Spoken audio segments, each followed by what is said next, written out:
दोस्तों इस वीडियो में हम आप बच्चों को समझाते हैं कि यूटिलिटी एनालिसिस के थ्रू हम किस तरीके से डिमांड कर्व को डेरिवेट कर सकते हैं। तो बच्चों आपने ऑलरेडी समझा होगा कि कंज्यूमर इक्विलिब्रियम तब होता है जब सिंगल कमोडिटी केस में marginal utility of x equal होता है प्राइस ऑफ एक्स के।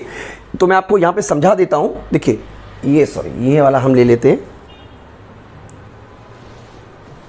देखिए मैं आपको समझाने की कोशिश करता हूँ।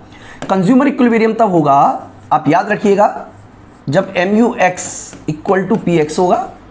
ये है सिंगल कमोडिटी केस में। और टू कमोडिटी केस में कंज्यूमर इक्विलिब्रियम तब होगा जब MUY इक्वल टू PY होगा।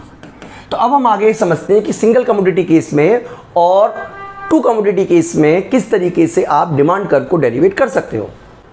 तो सबसे पहले मैं आपको ये बताने की कोशिश करूंगा कि आखिरकार डिमांड कर्व को कैसे डेरिवेट किया जाता है। तो ये बच्चों नोट्स आपके लिए बनाए हुए हैं, आप देख लीजिएगा, लेकिन मैं आपको बहुत ही सिंपल तरीके से समझाने की कोशिश करूंगा। तो देखिए सबसे पहले हम ऑलरेडी समझ चुके हैं, अगर हम एक सिंगल गुड्स के केस की बात कर रहे हैं, सिंगल गुड्स केस हम ऑलरेडी समझ चुके हैं कि कंज्यूमर इक्विलिब्रियम तब होता है जब मार्जिनल यूटिलिटी ऑफ एक्स, यानी कि किसी भी गुड्स से मिलने वाला जो सेटिस्फेक्शन है मनी के टर्म में, वो इक्वल होता है प्राइस ऑफ एक्स के। ये दोनों के दोनों मनी के टर्म में लिया गया है। यानी कि मैं अगर आपको डायग्राम के थ्रू बताने की कोशिश करूं तो मान लीजिए कि ये हम ले लेते हैं यूनिट ऑफ गुड्स, यहां पे हम लिख लेते हैं मार्जिनल यूटिलिटी एंड प्राइस। तो सबसे पहले हम ये मान के चलते हैं कि जो मार्जिनल यूटिलिटी है कमोडिटी एक्स की वो डाउनवर्ड रहती है। तो ये हमने डाउनवर्ड मान लिया MUX।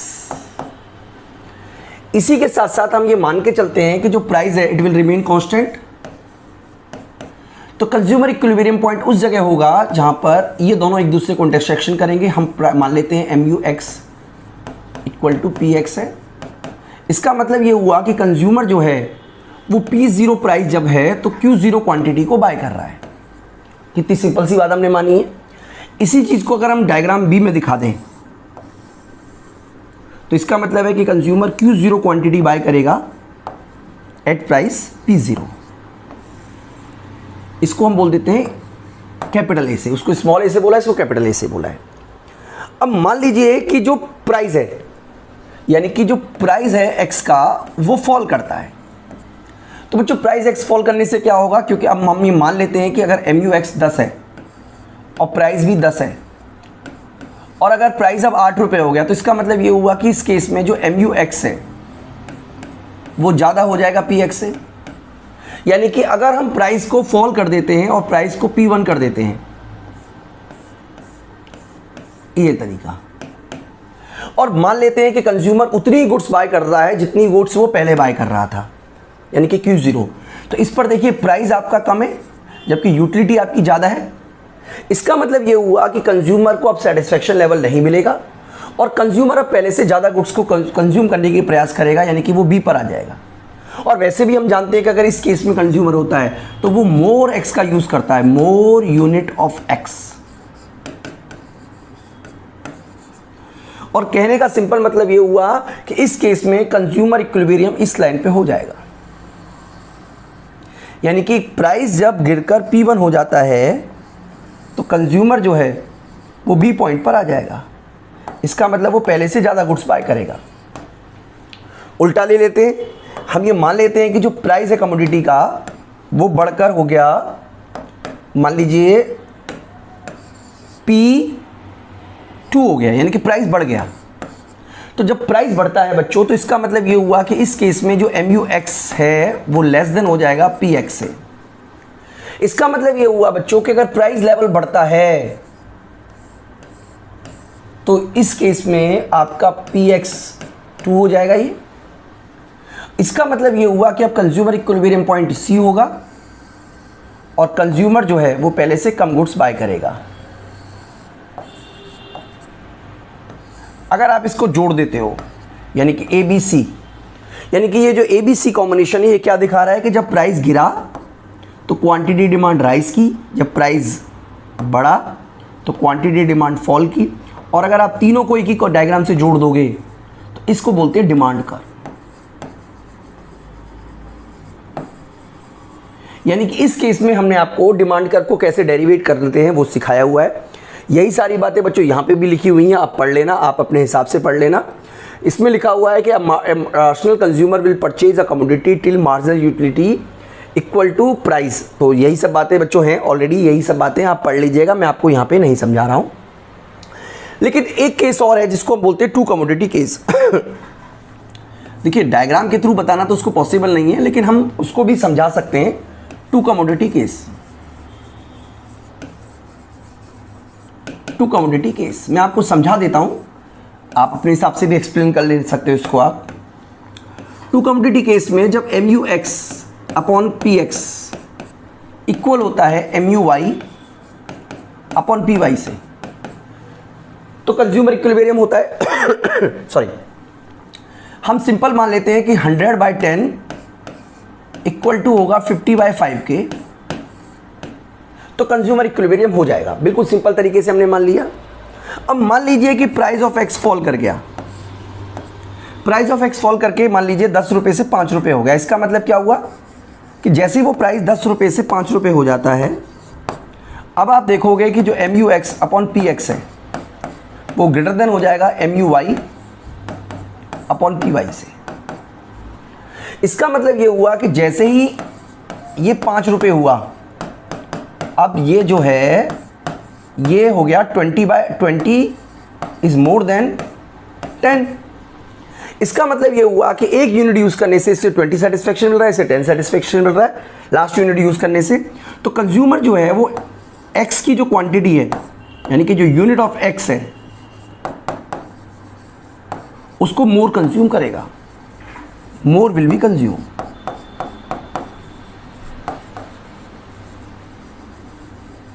तो बच्चों इस बात से ये बात प्रूफ होती है, क्या बात प्रूफ होती है कि अगर हम ये मान लेते हैं कि एक्स गुड्स का प्राइस गिर जाता है, तो दोनों ही केसेस में जो कंज्यूमर है वो अपनी डिमांड को बढ़ा देगा।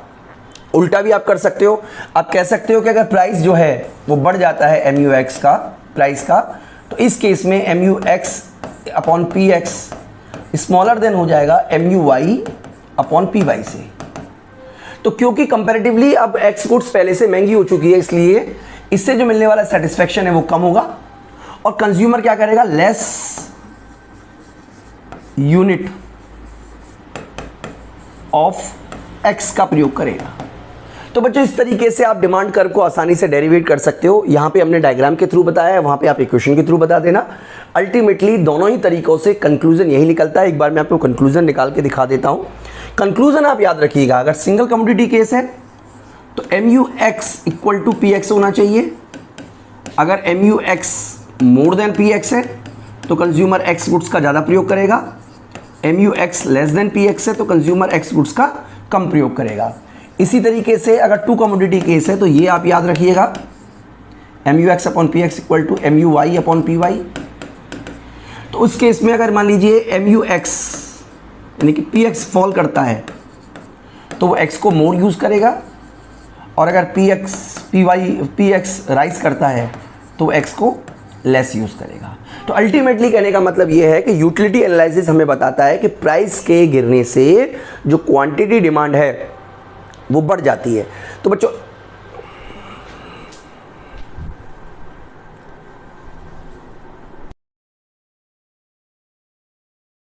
अब हम इस वीडियो में आप बच्चों को समझाने वाले हैं पैराडॉक्स ऑफ वैल्यू के बारे में। देखिए आमतौर पर ये माना जाता है कि जिस चीज़ की यूटिलिटी ज़्यादा होगी उसका प्राइस भी ज़्यादा होगा, और जिस चीज़ की यूटिलिटी कम होगी उसका प्राइस भी कम होगा। जैसे मान लीजिए कि अगर मान लीजिए आप एक कोट पहनते हो तो डेफिनेटली उस कोट की जो प्राइस है वो शर्ट से ज़्यादा होगा अगर कोट की यूटिलिटी ज़्यादा है। या आप कह सकते हो कि जो भी गुड्स आपको ज़्यादा यूटिलिटी दे रही है उसके लिए आप ज़्यादा प्राइस पे करने को तैयार होंगे, और जो कम यूटिलिटी दे रही है वो कम प्राइस पे करने को तैयार होंगे। लेकिन जब हम बात करते हैं हीरे की यानी कि डायमंड की और वाटर की, तो ये वाला जो नियम है ये फेल हो जाता है, क्योंकि वाटर जो है उसकी यूटिलिटी बहुत ज़्यादा है। क्योंकि बिना पानी के तो आप जी ही नहीं सकते हो। लेकिन जब मार्केट में आप जाओगे तो जो वाटर है वो आपको बहुत सस्ता मिल जाएगा, कई बार तो फ्री भी मिल जाएगा। लेकिन जब हम बात करते हैं डायमंड की, तो डायमंड की कोई यूटिलिटी नहीं है, वो किसी काम नहीं आता, लेकिन उसके बावजूद भी वो बहुत महंगा मिलता है। तो जो क्लासिकल इकोनॉमिस्ट हैं, जो एडम स्मिथ हैं, उन्होंने वैल्यू ऑफ यूज़ का एक कंसेप्ट यूज़ किया, लेकिन वो value of use, value of exchange का, लेकिन वो ये नहीं समझा पाए कि आखिरकार डायमंड जो है वो इतना अनुपयोगी होने के बावजूद भी इतना महंगा क्यों है, और जो वाटर है वो इतना यूज़फुल होने के बाद भी उसका प्राइस इतना कम क्यों है, ज़्यादा कम क्यों है। तो इसका मतलब, इसको बोलते हैं पैराडॉक्स ऑफ वैल्यू। पैराडॉक्स का मतलब है विरोधाभास। किसका विरोधाभास? वैल्यू का। इसका मतलब जिसकी यूटिलिटी ज़्यादा है उसका प्राइस ज़्यादा है, जिसकी यूटिलिटी कम है उसका प्राइस कम है। ये तो नॉर्मली होता है। लेकिन डायमंड वाटर के केस में जिस डायमंड का प्राइस बहुत ज़्यादा है जबकि वाटर का प्राइस बहुत कम है, जबकि डायमंड की यूटिलिटी बहुत कम है और वाटर का प्राइस यूटिलिटी बहुत ज़्यादा है। तो जो मॉडर्न इकोनॉमिस्ट हैं उन्होंने इसको समझाने की कोशिश की, और मॉडर्न इकोनॉमिस्ट ने बताया कि किसी भी गुड्स का प्राइस उसकी यूटिलिटी पे डिपेंड करता है, लेकिन यूटिलिटी मार्जिनल नहीं होती बल्कि वो टोटल यूटिलिटी नहीं होती बल्कि मार्जिनल यूटिलिटी होती है। मैं आपको समझाता हूँ। देखिए, मार्जिनल यूटिलिटी क्या होती है? मार्जिनल यूटिलिटी का मतलब है addition in total utility. Addition in total utility. अब क्योंकि वाटर जो है, वाटर की सप्लाई बहुत ज़्यादा है, इसीलिए उसका प्राइस कम है। इसका मतलब ये हुआ कि वाटर की सप्लाई बहुत ज़्यादा होने की वजह से जब आप मार्केट में वाटर लेने जाते हो तो वाटर की जो एडिशनल यूटिलिटी है वो बहुत कम होती है। अगर आप एक ऐसी स्थिति की कल्पना करें जहां पे मान लीजिए दुनिया के पास आखिरी बोतल का पानी बचा हुआ है, तो क्या आपको लगता है कि वो 20 रुपये का मिल जाएगा? बिल्कुल भी नहीं मिलेगा भाई। जब मान लीजिए बिना पानी के तो आप जी नहीं सकते हो, मान लीजिए ड्रिंकिंग वाटर केवल एक बोतल बचा हुआ है पूरे वर्ल्ड में, तो डेफिनेटली उसके लिए आप अरबों रुपए देने को तैयार हो जाओगे। जिसके पास होगा वो तो देगा, जिसके पास नहीं होगा वो मरेगा, क्योंकि बिना पानी के तो कोई जी ही नहीं सकता। तो कहने का सिंपल मतलब ये हुआ बच्चों कि पैराडॉक्स ऑफ वैल्यू का जो सॉल्यूशन है वो मार्शल के द्वारा बताया गया। और मार्शल ने बताया, देखिए मैं आपको बता देता हूं, अगर आपको वर्ड मीनिंग ही पढ़ना है तो, modern economist try to give the answer of this question with the help of utility analysis. The price of commodities depend upon marginal utility of the commodity, not on the total utility. यानी कि जो commodity है वो किस पे depend करती है? आपकी marginal utility पर। क्योंकि वाटर जो है वो बहुत बड़ी मात्रा में है। वाटर बहुत बड़ी मात्रा में होने का मतलब ये हुआ कि एडिशनल वाटर यूज करने से आपका जो सेटिस्फेक्शन लेवल होगा वो कम इंक्रीज करेगा। अगर वाटर की सप्लाई बहुत ज़्यादा होती है तो इसका मतलब ये हुआ कि एक गिलास वाटर की उतनी यूटिलिटी नहीं होगी। अगर मान लीजिए वाटर बहुत स्केयर हो जाए तो डेफिनेटली एक गिलास वाटर की यूटिलिटी बहुत ज़्यादा होगी। तो यहाँ पे आपको बता रखा है कि डायमंड की सप्लाई बहुत कम है, यानी कि सारा खेल डिमांड सप्लाई की वजह से ही है। तो आप चाहे तो एक डायग्राम के थ्रू भी मैं इसको आपको समझा सकता हूँ। तो मैं डायग्राम बना देता हूँ आपको समझाने के लिए। देखिए, आप बहुत ध्यान से समझिएगा बच्चों। देखिए, हम यहां पे मान लीजिए वाटर ले लेते हैं और यहां पे हम डायमंड ले लेते हैं। ठीक है, वाटर डायमंड हमने ले लिया। अब क्योंकि अब हम ये भी मान लेते हैं कि इसकी डिमांड एक जैसी है। हम ये सिंपल तरीके से सिंपल समझाने के लिए हम ये मान रहे हैं कि डायमंड और वाटर की डिमांड बिल्कुल एक जैसी है, सप्लाई में फ़र्क है। अब मान लीजिए इसकी जो सप्लाई है वो बहुत ज़्यादा है। बहुत ज़्यादा सप्लाई का मतलब इस तरीके की सप्लाई है, इलास्टिक सप्लाई, जबकि डायमंड की जो सप्लाई है वो बहुत कम है, ऐसी सप्लाई है। अब आप देखिए, डिमांड एंड सप्लाई की वजह से जो प्राइस इंटरसेक्शन हुआ है वो इस पॉइंट पे हुआ है, जिसको हम ई बोल देते हैं। इसका मतलब ये हुआ कि जो वाटर है, उसकी जो क्वांटिटी है वो बहुत ज़्यादा आएगी, जबकि प्राइस जो हुआ वो बहुत कम हुआ। डायमंड जो है उसका प्राइस ज़्यादा है, जबकि क्वांटिटी जो है वो बहुत कम है। तो बच्चों बेसिकली वजह क्या है? बेसिकली वजह आपको डिमांड एंड सप्लाई के फोर्सेस में ही ढूंढना पड़ेगा। इसका मतलब ये हुआ कि डायमंड ज़्यादा है, डायमंड की क्वांटिटी बहुत ज़्यादा है, डायमंड की क्वांटिटी बहुत कम है, इसीलिए डायमंड का प्राइस ज़्यादा है। अब मान लीजिए, एक सपोज कीजिए, एक एग्जांपल के लिए मान लेते हैं कि मान लीजिए किसी देश में, मान लीजिए हमारे ही देश में डायमंड की बरसात होती है। मान लीजिए ओले की जगह डायमंड गिरना शुरू हो जाते हैं, हर किसी के पास 2 किलो, किसी के पास 10 किलो, किसी के पास 50 किलो डायमंड आ जाता है। तो क्या आपको लगता है कि डायमंड की कीमत उतनी होगी जितनी अब आज की डेट में? डेफिनेटली नहीं होगी, क्योंकि सप्लाई बढ़ गई है। इसका मतलब यहां पे आपको विरोधाभास का मीनिंग आपको समझ में आ जाएगा कि क्योंकि इसकी ये सप्लाई बहुत ज़्यादा है, इसलिए इसकी मार्जिनल यूटिलिटी कम है, इसकी सप्लाई बहुत ज़्यादा है। अगर हम टोटल यूटिलिटी की बात करें तो बच्चों ये जो एरिया है ये सारा का सारा टोटल यूटिलिटी को दिखा रहा है, यानी कि टोटल यूटिलिटी तो डायमंड की जो वाटर की ज़्यादा है, लेकिन मार्जिनल यूटिलिटी कम होने की वजह से ये पैराडॉक्स होता है बच्चों। तो मैं आपको उम्मीद करता हूँ कि आपको ये वाला टॉपिक समझ में आ गया होगा। एक और पॉइंट है जो हमने जोड़ना है इसमें, वो भी हम इसी में जोड़ देते हैं, वो है critical evaluation of cardinal utility analysis, यानी कि कार्डिनल यूटिलिटी एनालिसिस की कौन कौन सी आलोचनाएं हैं। तो 4 आलोचनाओं के बारे में मैं आपको बताने वाला हूं। पहला क्रिटिसिज्म तो आप यही कह सकते हो कि जो हमारा यूटिलिटी एनालिसिस है वो ठीक से नहीं बताता पैराडॉक्स ऑफ वैल्यू के बारे में, यानी कि वैल्यू किस तरीके से डिटरमाइन होती है इसके बारे में ठीक तरीके से एक्सप्लेन नहीं कर पाता। दूसरा आप ये बोल सकते हो cardinal utility of utility is impractical, यानी कि ये मान के चलता है कि यूटिलिटी को नंबर में मेजर कर सकते हैं, यानी कि जो यूटिलिटी एनालिसिस है वो इस एजम्पशन पर बेस्ड है कि आप यूटिलिटी को 1, 2, 4, 5 ऐसे नंबरों में कैलकुलेट कर सकते हो। लेकिन बच्चों रियल लाइफ में आप कैसे कैलकुलेट करोगे? कैसे आपको पता चलेगा कि मैंगो का यूज करने से आपको कितना सेटिस्फेक्शन मिल रहा है, दूध पीने से आपको कितना सेटिस्फेक्शन मिल रहा है? कोई पैमाना तो है नहीं, कोई इंच टेप तो है नहीं जिससे आप मेजर कर लोगे। इसका सिंपल मतलब ये हुआ कि जो कार्डिनल मेजरमेंट ऑफ यूटिलिटी है वो एक अनरियलिस्टिक एजम्पशन पर बेस्ड है। दूसरा है wrong assumption of independent utility. देखिए इसमें ये माना गया है कि जो यूटिलिटी किसी गुड्स को यूज कर रहे हो वो दूसरी तरीके से बिल्कुल इंडिपेंडेंट है, यानी कि आपकी यूटिलिटी बहुत सारे फैक्टर्स पे डिपेंड करती है। यूटिलिटी सब्जेक्टिव मैटर है, वो इंडिपेंडेंट हो ही नहीं सकती है। मुझे कितनी यूटिलिटी मिलेगी ये बहुत सारी बातों पे डिपेंड करता है। यूटिलिटी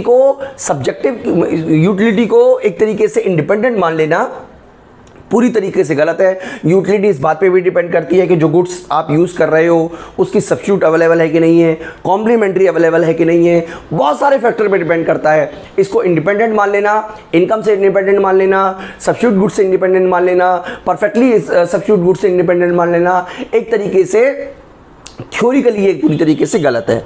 इसका मतलब assumption of constant marginal utility of money is not true. जब हम बच्चों पढ़ते हैं तो हम ये पूरे पढ़ने में मार्जिनल यूटिलिटी ऑफ मनी को कांस्टेंट मान लेते हैं। हम ये मान लेते हैं कि 1 रुपये से मिलने वाली यूटिलिटी या यूटिल जो है वो 10 है, और हम पूरे के पूरे इक्वेशन बनाते समय, डायग्राम बनाते समय इस बात को रखते हैं कि marginal utility of money constant रहती है। लेकिन बच्चों आपको पता होना चाहिए कि मार्जिनल यूटिलिटी ऑफ मनी भी कांस्टेंट नहीं रहती। जैसे जैसे आपकी इनकम बढ़ती है 1 रुपये की आपके लिए यूटिलिटी जो है वो घटती चली जाती है। तो इस तरीके से आपको अगर जरूरत पड़े तो आप इसको क्रिटिकली भी एवेल्युएट कर सकते हो, क्रिटिकली भी समझा सकते हो बच्चों। और मैं उम्मीद करता हूं कि आपको अच्छी तरीके से मेरे द्वारा समझाए गए कंसेप्ट समझ में आ रहे होंगे। इस वीडियो में इतना ही, थैंक यू। की कोशिश करूंगा। सबसे पहले कंज्यूमर जो है वो क्या है? कंज्यूमर के पास में मान लीजिए एक कंज्यूमर है, कंज्यूमर की इनकम गिवन है, मान लीजिए इनकम गिवन है 100 रुपीज, इनकम है 100 रुपीज, और प्राइस ऑफ एक्स गिवन है 10 और प्राइस ऑफ वाई है 20। तो इसकी वजह से हमें एक बजट कंस्ट्रेंट मिलेगा। इसका मतलब यह हुआ कि हम maximum to maximum 10 x goods buy कर सकते हैं और maximum to maximum 5 y goods buy कर सकते हैं। अगर हम सारा का सारा पैसा खर्च कर देंगे 10 एक्स पर तो हमें वाई गुड्स नहीं मिलेगी, और अगर सारा का सारा पैसा खर्च कर देंगे वाई पर तो हमें एक्स गुड्स नहीं मिलेगी। तो कंज्यूमर को के पास में मान लीजिए एक लिमिट है, एक लिमिट डिसाइड हो गई है, लिमिट। अब इस लिमिट के अंदर उसको क्या करना है? मैक्सिमम सेटिस्फेक्शन को अचीव करना है।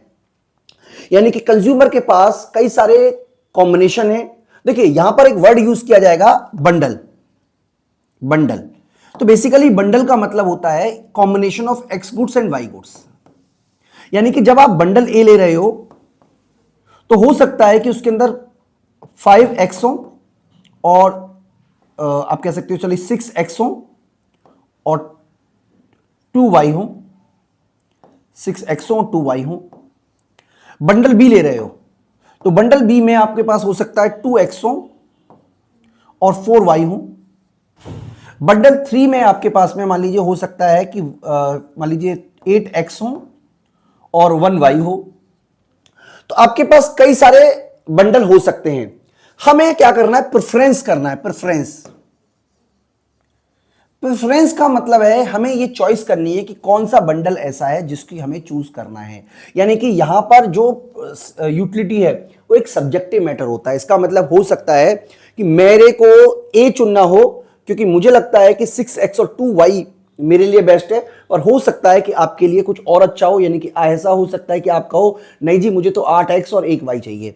तो इसका मतलब है कि जो प्रेफरेंस है वो सब्जेक्टिव मैटर है, और हमें क्या करना है, हमें अपनी जो गिवन इनकम है उसमें ऐसे बंडल को चूज करना है, ऐसे बंडल को प्रेफर करना है जो कि हमें मैक्सिमम सेटिस्फेक्शन दे। यानी कि कंज्यूमर का ऑब्जेक्टिव क्या है, मैक्सिमम सेटिस्फेक्शन को अचीव करना, और हमारे को गिवन इनकम में उस प्रेफरेंस को चुनना है जो हमें मैक्सिमम सेटिस्फेक्शन दे। तो मैं उम्मीद करता हूं कि आपको बात समझ में आ गई होगी कि कंज्यूमर प्रेफरेंस का मीनिंग क्या होता है। बेसिकली कंज्यूमर प्रेफरेंस का मतलब है कि हमारे पास जो गिवन रिसोर्सेज हैं, गिवन इनकम है, प्राइस ऑफ कमोडिटी गिवन है, तो हमारे पास एक कंस्ट्रेंट है, एक लिमिट है, एक इससे ऊपर नहीं जा सकती। मतलब हो सकता है कि मेरे को लंबोर्गिनी कार बहुत अच्छी लगती है, लेकिन अच्छी लगने से क्या है, आपके पास उतनी इनकम भी तो होनी चाहिए जितनी आप खरीद सको। तो मान लीजिए मेरे पास में गिवन इनकम 10 लाख रुपीज है। अब 10 लाख रुपीज में मुझे 4-5 कारों के ऑप्शन अवेलेबल हैं। हम यहां पे कार बोल रहे हैं, हालांकि यहां पे जब हम वर्ड यूज करेंगे तो बंडल करेंगे, लेकिन हम एग्जांपल के लिए ले रहे हैं। तो 4-5 कारों में से आप कौन से को प्रेफर करोगे, यही प्रेफरेंस का मतलब है। यानी कि प्रेफरेंस का मतलब है उस कॉम्बिनेशन को चूज करना जो आपके हिसाब से ऑप्टिमम है, जिससे आपको सेटिस्फेक्शन मैक्सिमम मिलेगा। तो BCC 105 के 1.2 के अंदर ये 6 पॉइंट कवर है, जिसमें से 1.2 आपका weak order and strict preference है, 1.2 आपका एजम्पशन अबाउट प्रेफरेंसेस है, और तीसरा है 1.2.3 जिसको आप इंडिफरेंस कर्व कह रहे हो। तो ये वाली वीडियो तो आपको YouTube पे मिल जाएगी। इसके अलावा अगर आप पूरी की पूरी वीडियो को एक्सेस करना चाहो तो आप हमारी एप्लीकेशन महाविद्या इकोनॉमिक्स स्कूल पर जाकर पूरी की पूरी वीडियो को एक्सेस कर सकते हैं। तो सबसे पहले हम शुरुआत करते हैं weak order and strict preference के ऊपर। देखिए 2 तरीके के ऑर्डर बोले जाते हैं, weak order and strong order. मैं आपको मीनिंग समझा देता हूं जिससे कि आपको समझने में आसानी हो। देखिए ये मैं डिलीट कर देता हूं। एक होता है हमारा वीक ऑर्डर, जैसे कि यहां पे लिखा भी है वीक ऑर्डर, ठीक है, मैं आपको बता देता हूं। वीक ऑर्डर, और एक होता है हमारा स्ट्रॉन्ग ऑर्डर। स्ट्रॉन्ग ऑर्डर या स्ट्रिक्ट प्रेफरेंस भी बोलते हैं इसको, ठीक है। वीक प्रेफरेंस और स्ट्रिक्ट प्रेफरेंस दोनों वर्ड इसके लिए यूज किए जाते हैं। जैसे मान लीजिए ए कॉम्बिनेशन है और बी कॉम्बिनेशन है, तो ए कॉम्बिनेशन में से मैंने ए को चूज किया, ठीक है जी। तो ऐसा हो सकता है कि ए कॉम्बिनेशन या ए बंडल बी से अच्छा हो या ए बी के बराबर हो। बात आप क्लियर कर लीजिए। लेकिन बी ए से अच्छा नहीं हो सकता किसी भी हालत में। इसका मतलब है कि हम वीक ऑर्डर में, मैं आपको समझाने की कोशिश करता हूं मैं क्या कहना चाहता हूं। देखिए अगर हम कहते हैं कि हमने ए को चूज किया और प्रेफरेंस बी पर, तो अगर हम कहते हैं कि ए को चूज किया लेकिन ए इज ग्रेटर देन बी, तो हम स्ट्रॉन्ग ऑर्डर की बात कर रहे हैं। मैं बार बार आपको समझाऊंगा, एग्जाम्पल देके समझाऊंगा, आपको कॉन्सेप्ट तो पकड़ना ही पड़ेगा। जैसे मान लीजिए हम कार की बात कर रहे हैं, तो कार में मेरे पास 2 ऑप्शन थे। एक तो मान लीजिए मेरे पास था टाटा की कार बाय करने का, दूसरा हमारे पास मान लीजिए हुंडई की कार बाय करने का बाय था। दोनों की कीमत मान लीजिए 10 लाख रुपए है। तो मैंने क्या किया, सपोज कीजिए हुंडई की कार बाय की, हुंडई की कार बाय की। इसका मतलब मैं ये कहना चाह रहा हूं कि H is preferable than B, sorry T। लेकिन मैं ये नहीं कहना चाहता कि टाटा की कार खराब है। इसका मतलब मैं ये कहना चाह रहा हूं कि मैं टाटा की कार भी ले सकता था, लेकिन मैंने ली हुंडई की। मैं इतना कहना चाह रहा हूं, मतलब मैं अगर टाटा की कार बाय करता तो भी मैं उतना ही खुश होता जितना मैं हुंडई की कार बाय करने के बाद हूं। इसका मतलब ये तो मैं पक्के तौर पे कह सकता हूं कि टाटा की कार हुंडई की कार से अच्छी नहीं है, लेकिन मैं ये नहीं कह सकता कि मतलब अच्छी नहीं है, क्योंकि अगर अच्छी होती तो मैं उसी को बाय करता। इसका मतलब ये हुआ कि या तो ये बराबर बराबर है, या तो इसको बोलते हैं वीक ऑर्डर या वीक प्रेफरेंस। मैं आपको दोबारा समझा देता हूं। मतलब आपने अगर मान लीजिए, अब सपोज कीजिए आपकी मैरिज के लिए फोटो आती है, आप दोनों से शादी तो कर नहीं सकते। मान लीजिए ए से और बी से आपने ए को चूज किया, तो आप ये थोड़ा ना कह रहे हो कि बी खराब है, बस आप ये कह रहे हो कि आपने ए को चूज कर लिया। तो इस तरीके का जो प्रेफरेंस होता है इसको बोलते हैं वीक ऑर्डर। स्ट्रिक्ट प्रेफरेंस का मतलब है कि भैया मैं तो ए को ही चूज करूंगा चाहे कुछ भी हो जाए, मैं बी की तरफ देखूंगा तक नहीं। इसका मतलब यह है स्ट्रॉन्ग ऑर्डर। वीक ऑर्डर का मतलब है कि ए बी दो कॉम्बिनेशन आपके पास अवेलेबल है, अब बी को भी चूज कर सकते थे लेकिन आपने ए को चूज किया, क्योंकि या तो ए बी से अच्छा है या ए बी के बराबर है, यह मतलब है इसका। और स्ट्रिक्ट प्रेफरेंस का मतलब है कि ए ही खरीदना है चाहे कुछ भी हो जाए, मैं बी को खरीदूंगा ही नहीं। तो इसका मतलब वो स्ट्रिक्ट प्रेफरेंस है। मैं आपको लास्ट एग्जांपल देके समझाता हूं, मैं उम्मीद करता हूं कि आपको उससे समझ में आ जाएगा। कि मान लीजिए आप रेस्टोरेंट जाते हो और आपको दो तरीके के खाने मिलते हैं, जैसे मान लीजिए साउथ इंडियन खाना मिलता है और चाइनीज खाना मिलता है, और मैं अपनी बात करूं तो भाई चाइनीज खिला दो साउथ इंडियन खिला दो, उससे क्या फर्क पड़ता है। तो इसका मतलब ये हुआ कि इस तरीके का केस में इसका मतलब है ये वाला जो प्रेफरेंस है, और मैंने मान लीजिए चाइनीज खाना प्रेफर किया, भाई मेन्यू कार्ड में ये था कि साउथ इंडियन खा सकते हो और चाइनीज खा सकते हो, मैंने मान लीजिए चाइनीज ऑर्डर किया, तो मैं 100% ये नहीं कह सकता कि मुझे साउथ इंडियन पसंद नहीं है, भैया मुझे वो भी पसंद है।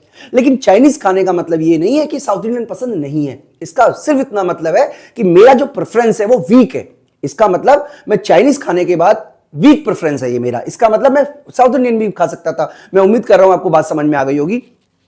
लेकिन मान लीजिए मेरे साथ मेरी वाइफ गई है, वो कहती है नहीं जी होगा तो होगा, मैं तो चाइनीज ही खाऊंगी, मैं साउथ इंडियन की तरफ देखूंगी ही नहीं। तो इसका मतलब है उनका जो प्रेफरेंस हुआ वो प्रेफरेंस जो कहलाएगा वो स्ट्रॉन्ग प्रेफरेंस कहलाएगा।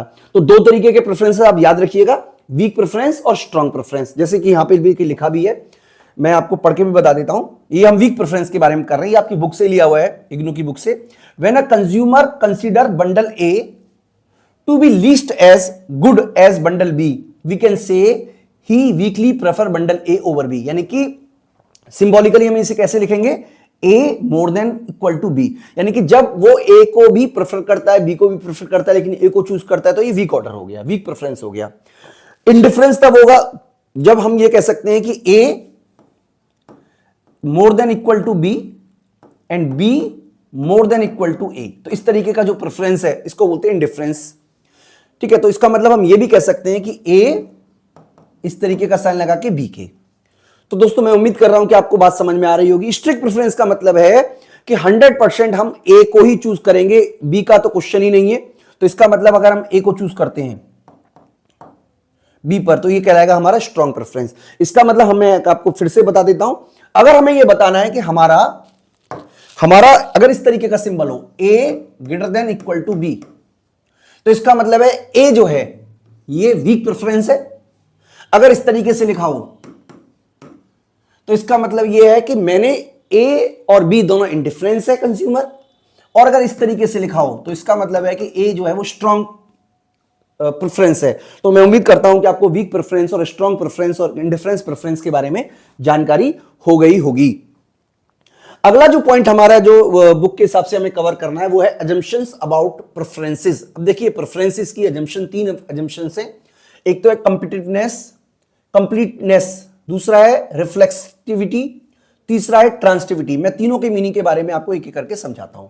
सबसे पहला अगर हम बात करें तो कंप्लीटनेस का मतलब है कि हमारे पास बंडल से रिलेटेड सारी इंफॉर्मेशन अवेलेबल है। देखिए जब तक मुझे ये नहीं पता होगा कि चाइनीज प्लेटर के अंदर क्या क्या आ रहा है, जब तक मुझे ये नहीं पता होगा कि साउथ इंडियन प्लेटर के अंदर क्या क्या आ रहा है, तब तक मैं अपनी प्रेफरेंसेस को, मतलब आप कह सकते हो एक तरीके से इवेल्युएट कैसे करूंगा भैया, मैं कैसे पता करूंगा कि कौन मेरे लिए अच्छा है कौन मेरे लिए खराब है, मैं पता नहीं कर सकता हूं। ये आप बात को दिमाग में रख लीजिए।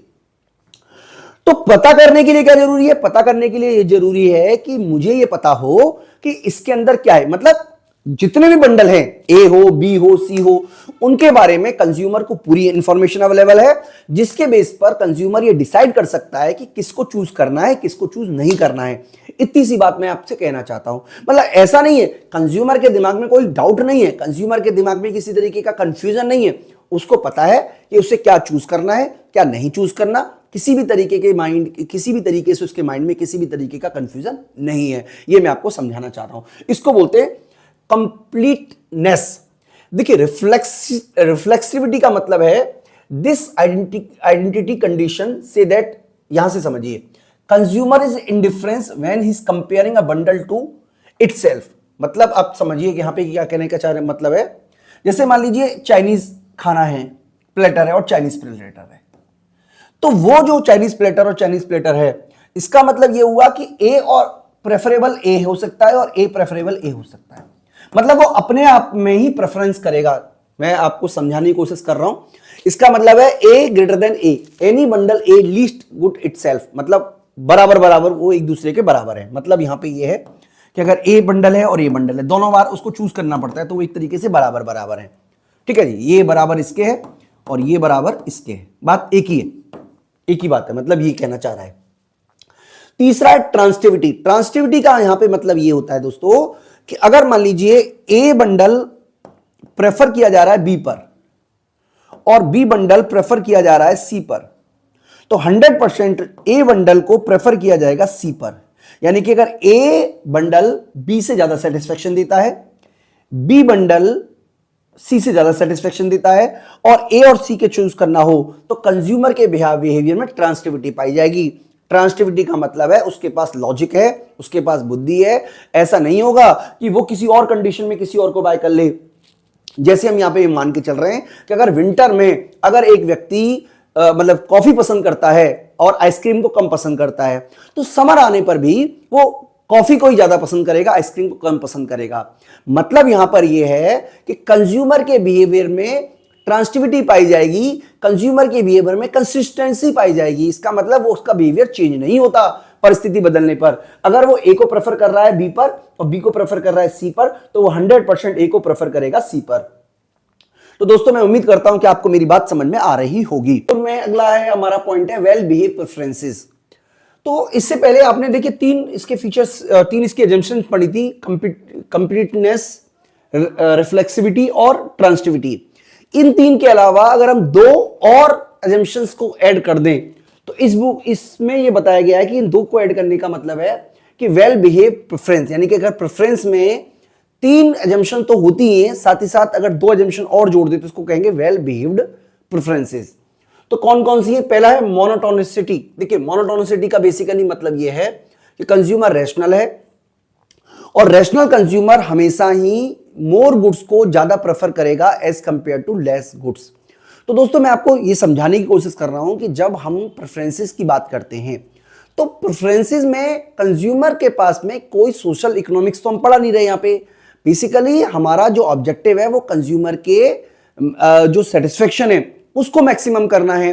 मोनोटोनिक प्रेफरेंस का मतलब है कि कंज्यूमर को हमेशा ज्यादा गुड्स का कॉम्बिनेशन हमेशा पसंद आएगा। तो मैं आपको समझाने की कोशिश ये कर रहा था दोस्तों कि मोनोटोनिक प्रेफरेंस का मतलब है, मान लीजिए देखिए, अब मान लीजिए 10 कमोडिटी, 10 और प्लस 10 और 5 का बंडल ले लें और 15 और 20 का बंडल ले लें, तो डेफिनेटली कंज्यूमर बी को ही प्रेफर करेगा ए के मुकाबले। इस तरीके के प्रेफरेंस को बोलते हैं मोनोटोनिक प्रेफरेंस। यानी कि monotonic preference means that a rational consumer always prefer more of a commodity as it offer him a higher level of satisfaction. यानी कि कंज्यूमर के ज्यादा सेटिस्फेक्शन को दिखाता है, क्योंकि जब कंज्यूमर को ज्यादा गुड्स मिलती हैं तो वो definitely higher level of satisfaction को दिखाता है। अब मोनोटोनिक प्रेफरेंसेस भी का मतलब है, monotonic preference essentially says that more is prefer to less. ये आप इसका वर्ड मीनिंग समझ लीजिए, more is prefer to less, हमेशा ज्यादा को ज्यादा पसंद किया जाएगा कंपेयर टू कम के। अब दो तरीके के मोनोटोनिक प्रेफरेंसेस होते हैं, एक तो है वीकली मोनोटोनिक और दूसरा है स्ट्रांगली मोनोटोनिक। मैं इसका मतलब भी सबको समझा देता हूं। वीकली और स्ट्रांगली मोनोटोनिक क्या है? देखिए जैसे हम मान लीजिए दो गुड्स का कॉम्बिनेशन लेके चल रहे हैं, एक एक्स गुड्स है और एक वाई गुड्स है। हमारे पास मान लीजिए 10 एक्स है और 5 वाई है, ठीक है जी। अब मान लीजिए ये हमारा ए बंडल है। बी बंडल क्या कहता है कि आपके पास में 12 एक्स है और 6 वाई है। तो इसका मतलब ये हुआ कि इस केस में हमारा जो प्रेफरेंस वो वीकली मोनोटोनिक कहलाएगा। क्या कहलाएगा? Weekly monotonic. यानी कि 10, 12, 5, 6 दोनों ही गुड्स जब ज्यादा होती तो वीकली मोनोटोनिक कहलाता है। और अगर इस तरीके से होता, मान लीजिए इस तरीके से होता कि 10 ये सेम रहती और ये 6 होती, या ये 12 होती और ये 5 ही होती, तो एक कहलाता हमारा स्ट्रांगली मोनोटोनिक। यानी कि वीकली मोनोटोनिक कब कहलाएगा? जब दोनों गुड्स ज्यादा हो, और स्ट्रांगली मोनोटोनिक तब कहलाएगा जब एक गुड्स ज्यादा हो और दूसरी गुड्स बराबर हो, पिछले कॉम्बिनेशन के बराबर हो। तो मैं उम्मीद करता हूं कि आपको मोनोटोनिक का मतलब और इसका जो कंपोनेंट है वो समझ में आ गए होंगे। अगला है जो आपका है वो है कॉन्वेक्सिटी। कॉन्वेक्सिटी का बेसिकली मतलब होता है इस तरीके का, जो ढाल है वो इस तरीके का हो, इस तरीके का। बेसिकली ये जो कॉन्वेक्सिटी होता है ये diminishing marginal rate of substitution इसकी वजह है। यानी कि जैसे जैसे कंज्यूमर ज्यादा गुड्स को कंज्यूम करता है, जिस गुड्स को ज्यादा उसने कंज्यूम किया है उससे मिलने वाला सेटिस्फेक्शन कम हो जाता है। लेकिन यहां पर बेसिकली इसको ये समझाने की कोशिश की है, मतलब ये तो आपको ऑलरेडी पढ़ा है, हम फीचर में भी आपको करवा देंगे आगे। assumption बता रहा है कि this assumption is convexity say that the weighted average of commodity bundle is preferred to extreme bundles। मतलब ये कहने की कोशिश की जा रही है कि कंज्यूमर को जो प्रेफरेंस है वो हमेशा इस पे नहीं रहेगा, इस पे नहीं रहेगा, बल्कि इसका जो वेटेड एवरेज आएगा वो इस पे रहेगा। ये आपको याद रखना है। वेटेड एवरेज को इन्होंने के थ्रू समझाया। देखिए इसका यहां पे कम समझाने का बेसिकली मतलब ये है, जैसे हमारे पास दो गुड्स है, एक्स गुड्स और वाई गुड्स, इस तरीके की दो गुड्स हैं। तो एक्स गुड्स और वाई गुड्स दो तरीके की गुड्स हैं, और एक्स गुड्स को हमने ऐसे लिखा हुआ है x1, मतलब वेटेड एवरेज में दोनों चीज आएंगी ना। मतलब देखिए वेटेड एवरेज आपको पता होगा, एक्स गुड्स और वाई गुड्स को 2 से डिवाइड कर देंगे, एवरेज आ जाता है वेटेड एवरेज में।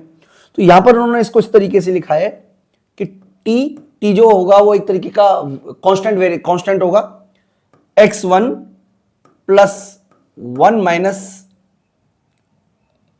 T x2। तो ये हमारी एक्स गुड्स हो गई, एक्स गुड्स का एवरेज हो गया। और इसी तरीके से यहां पे वाई का ले लेंगे, T y1 plus 1 minus T y2। तो इस तरीके से इन्होंने इसको शो कर रखा है। बेसिकली कॉन्वेक्स प्रेफरेंस का मतलब इन्होंने ये समझाने की कोशिश की है कि कंज्यूमर कभी भी एक्सट्रीम बंडल ए और बी को पसंद नहीं करेगा, बल्कि इसके बीच का जो कॉम्बिनेशन है उसको पसंद करेगा।